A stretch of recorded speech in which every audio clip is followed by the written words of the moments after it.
Halfway across the world, there is a creature that has not forgotten the meaning of family.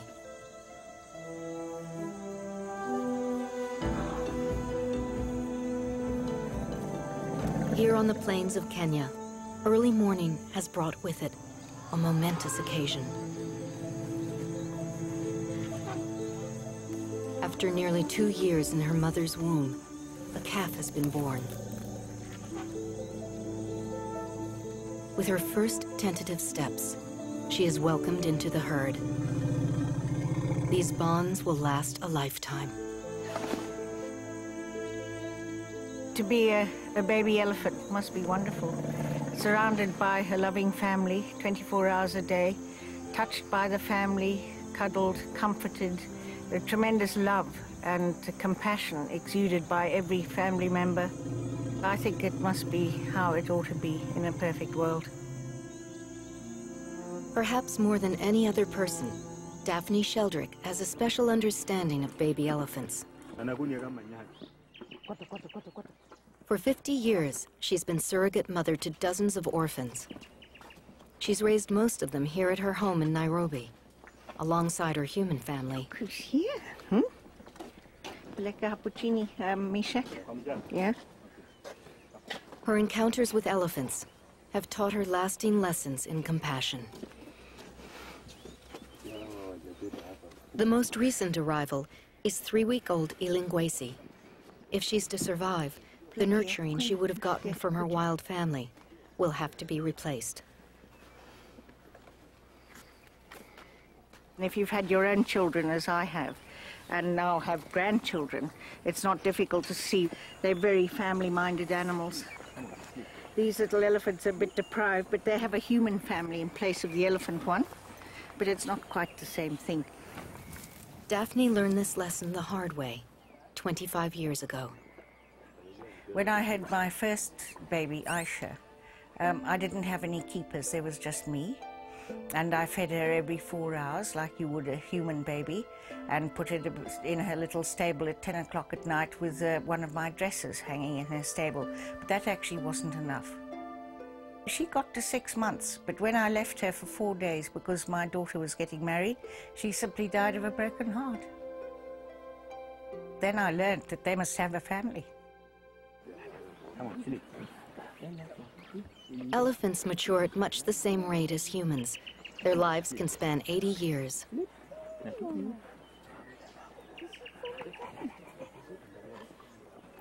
Like Daphne's grandson, these infants will be dependent upon their human family for many years to come. Their keepers are the key to their survival. Mishak's a hot favorite with all our elephants. He's our most experienced keeper. And these other men are trainees, you know, they're being taught. No pushing, no pushing. She's tried to push him out of the way so that the others don't get there. When you want to see whether a baby elephant's in good condition, you always look at the face. You should not see this bone, you see. This little one is a little bit, tiny bit on the lean side still. The cheekbone is just visible here. But they're all putting on condition. You can see this. She's getting fat cheeks too, aren't you?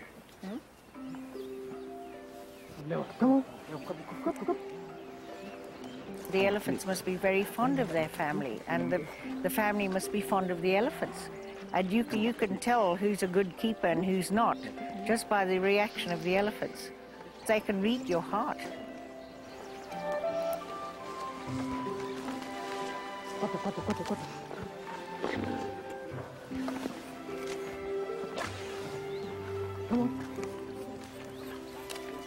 To look at these infants now, one would never guess the trauma they've so recently been through.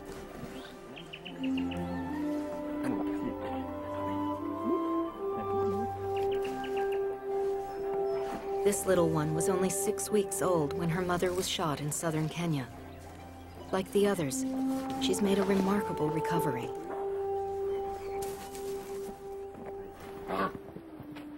The keepers are with the orphans around the clock, even through the night.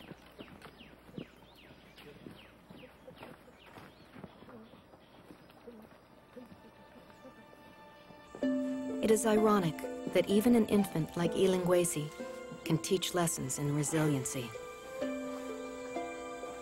Elephants have certainly taught me how to put the bad things behind, turn the page and get on with living.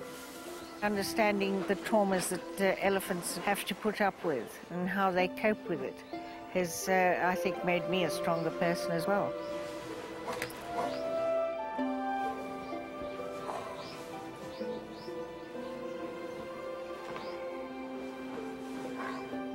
If elephants dream, might this one be dreaming of the family she once had?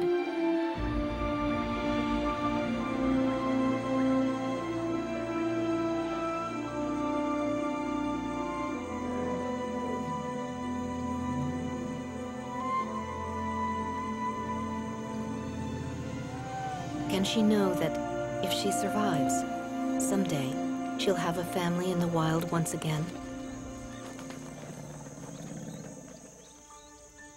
Only 200 miles away from Daphne's orphanage lies Tsavo National Park. It is here that Ilingwesi's future family awaits her. In a small section of the park sits a compound, phase 2 of Daphne's orphanage. Here lives a herd of 6 orphaned elephants, all of whom arrived on Daphne's doorstep years ago as infants. At Tsavo, they're learning how to be wild elephants.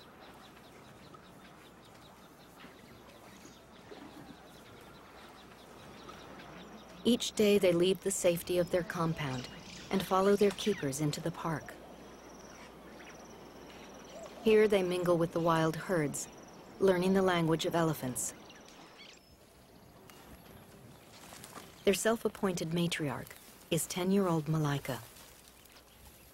She keeps a close watch over her little family.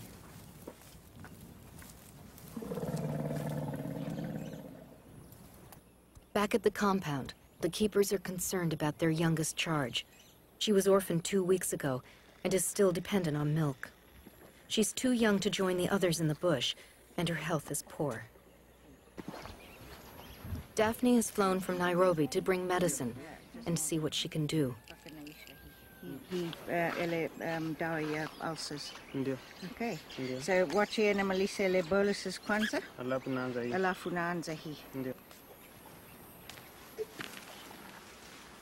Despite the efforts of the keepers, the baby is listless and reluctant to eat.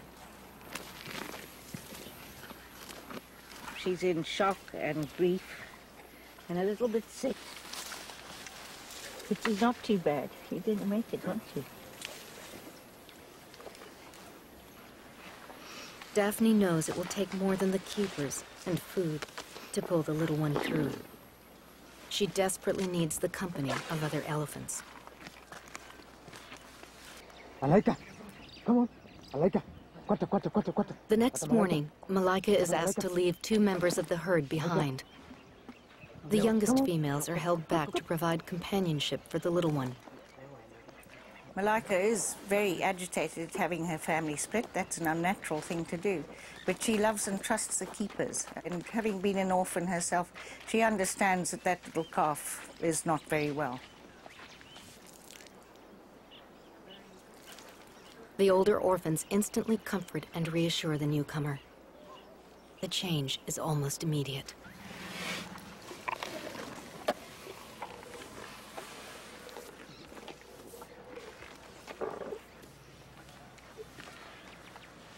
Just because she's with these other elephants, she's trying to eat much more. There's been a big difference. She's making much more of an effort today than she has previously. So the will to live is kicking in, which is really great.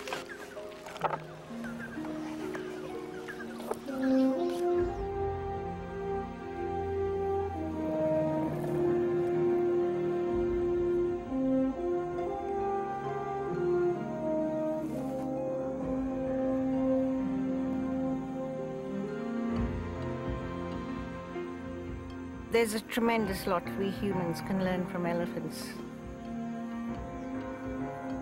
An elephant's relationship with its family continues beyond death. They will visit the bones of a loved one for years afterwards, come to that place, remember. Sometimes will come and take a piece of a body to carry off with them. And always remember, with tremendous love, a family member. Really, in a perfect world, that's how we all ought to be.